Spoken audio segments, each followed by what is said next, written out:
breaking news. We're following breaking news. We first brought you on KIONRightNow.com after a plane crashed on takeoff at the Salinas airport, killing one person. I'm actually holding a preliminary statement from the FAA. Right now, you're taking a live look at the scene of that crash. I'm going to read to you what this statement says. A single-engine home-built Prowler Jaguar crashed under unknown circumstances immediately after departing from the Salinas airport at around 11 a.m. The aircraft was destroyed by fire. Local authorities are reporting that the pilot, who was the only person on board, was killed. It also says they cannot confirm a tail number. Is breaking news.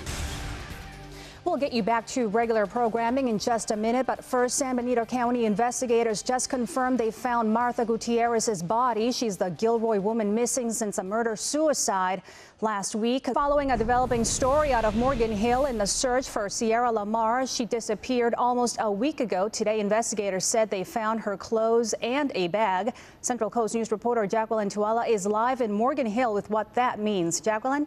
AAA reports gas prices in Salinas have gone up that much in the past week alone. And if you like today, you're going to like tomorrow. And I definitely liked today, Norm. There you go. Thanks. You bet. Well, a former late-night host adds a Central Coast automobile honor to his garage.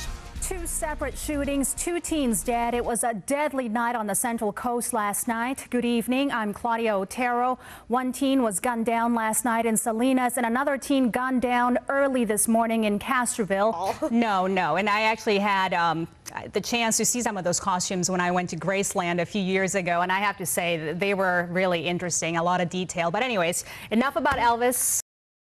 Let me just show you right here on this particular pen. The camera is actually located right there. You double click it and then you are basically recording. We were told by hospital staff, and they're actually not confirming this information, but this is the information that's being given to them by authorities. 48 people were in that bus. 38 of them have survived. That means 10 of them are dead. They actually died there on the scene. Olga, police telling me that the shooting happened at 9:45 this evening. Two young men, either in their late teens or early 20s, were standing right in front of that house that you see there. Well, Olga, Highway 68 remains closed, and just a few minutes ago I was told by a CHP officer that it will remain closed till at least 9 p.m. Good morning, Hunter. I am at the command post here in Bonnie Doon. If you can just take a look over my right shoulder here, you can see some of the 61 fire engines. What you can't see is some of the firefighters who are actually sleeping on the ground between those engines.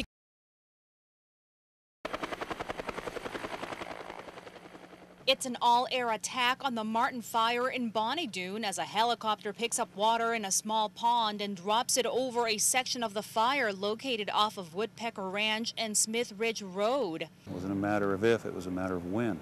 Just about a mile from there, this man is relieved his property remains almost intact. The fire was moving real fast. David Jessen and his wife Mary have lived on this property located on Martin Road for almost 30 years.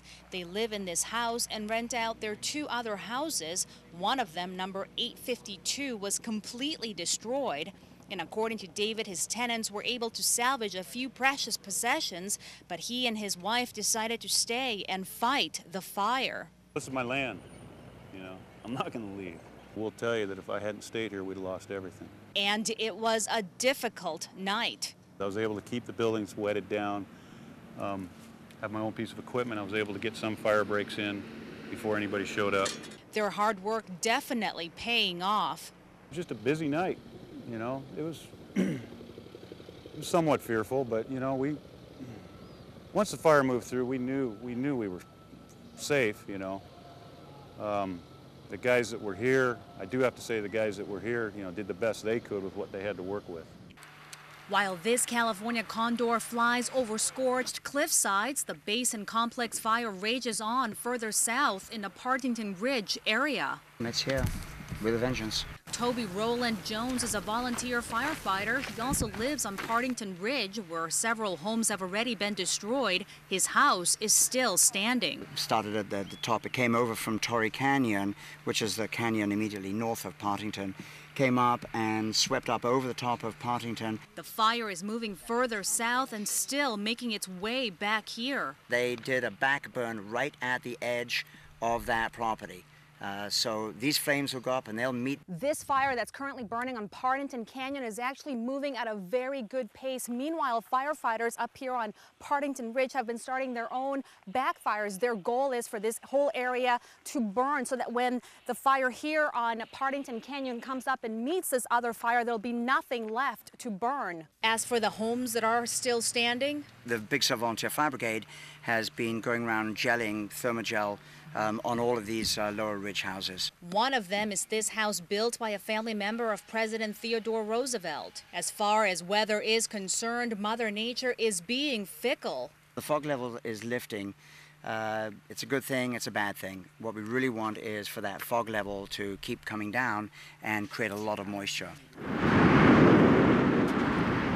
A day after a small single-engine plane crashed into the Hollister-Gilroy CHP way station on Highway 101 northbound, investigators still on the scene sifting through the debris. The coroner is attempting to notify next of kin. At this point, they've been unable to do so. If they cannot notify anybody, what they'll then have to do is go by dental records to identify the body. According to Officer Chris Armstrong, the first emergency call was made at 6:07. It appears that the aircraft was northbound, approaching the San Martin landing strip over here, and for an unknown reason, the aircraft made a sudden turn to the right. It flew in between these poles, making a hard landing here, bouncing off, and then smashing into the CHP way station building. As soon as the aircraft collided with the building, the aircraft became fully engulfed in flames. This is the Lieutenant Commander's office, where the aircraft collided in the exterior of this wall, causing damage right here to the cement structure. It was pushed in. And these bulletproof windows were blown out, not just in this room, but in the office next door as well. It is very fortunate that there was only one occupant, and there was no civilians in the area. No commercial big rigs were traveling on the skills. At about 2 this afternoon, crews started cutting parts of the plane for transportation purposes. Soon after, the plane's engine was lifted from the crash scene, covered with a bag, and taken away. And you might be wondering what a spy pen is and how it works. Central Coast News reporter Claudia Otero got her hands on one and shows us it's a lot easier to use than you might think. This is a normal looking pen. It even writes, but if you look closely right there, you'll see there's a camera. Many private investigators use them. They are legal. In fact, we borrowed this from Terry Davis, a Salinas private eye who sometimes uses it during his investigations. It's very easy to use. Right there, you see the on and off button. It's also the record button. What you do is you press it down for a few seconds until an orange light appears. There you see it.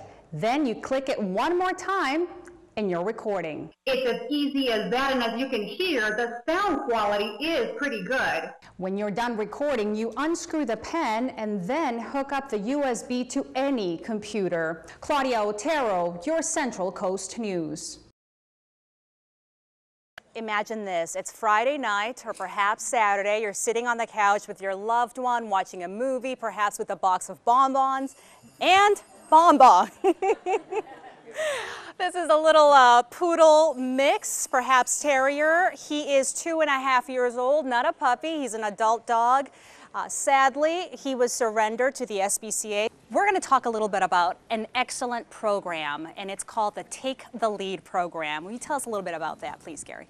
Okay, well, thank you so much for your time. We're going to talk to you a little bit later, and now we're going to toss it to Kenny, who's at the SPCA. Kenny, take it away.